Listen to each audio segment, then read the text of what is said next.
Okay, thank you for tuning in. Today we're demonstrating our 1280 rice lake indicator. This indicator is a very sophisticated type of indicator used for a variety of different types of applications. Today's application is about autonomous axle scales and allowing you to weigh your truck per axle without having to have someone present to capture the weight manually. If you wanted to, the option is there, but this is an autonomous system.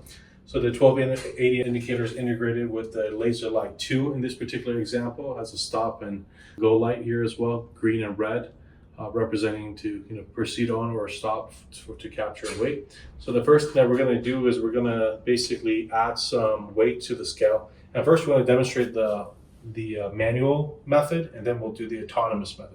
So the manual method is very easy. You have a weight, your steering axle, that goes onto the scale, and let's just say it captures that weight, and once it's settled you press capture axle, and then that weight leaves, and then the leaves goes to 0, comes back again with a second axle, and then from there you can also capture that weight as well. So you have your weight, and then you have the third axle. Let's just say that gets added, it's the heaviest, and from there you would also capture axle. And when you're done, you could enter the truck ID. Let's just say the truck ID is 123. You press done and you finalize, and that would give you per truck axle weight and the total weight along with date and time as well. Now, this is a great system for operations where you do have somebody there and you want to still capture the weight manually.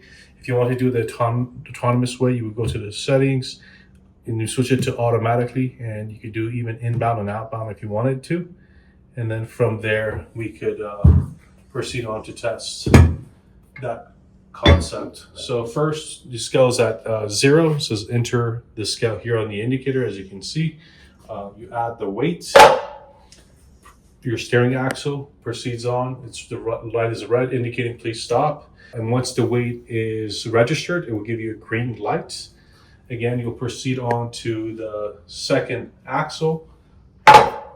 From there, it would capture the weight for you. But the red light lets you know, hey, stop. Once the weight settles, it will give you a green light. And the same thing, you would have your third axle, let's say the heaviest axle, and from there, weight is added. The system is going to recognize that, lets you know, hey, stop. And once the weight is captured, shortly after I give you that, green light, from there you could enter the ID. Let's just say the ID is 321, and you're done, and you could finalize that information. So that's the autonomous way of capturing the weight. Now, if you have an existing system and you wanted to make it into an autonomous axle scale, we could help you out at SellEton. If you wanted to purchase an axle scale from us, we have imported axle scales or US made scales, but the concept is all the same in terms of having an inbound and outbound. If you're using the weight for reference weight, this is a great tool to be able to weigh per axle. And we could definitely help you out with 7-foot axle scales, 12-foot axle scales. We have 10 by 10 axle scales, 15 footers, 20 footers, and that just keeps going on. Thank you so much for watching our video, and wish you a great day. Bye-bye.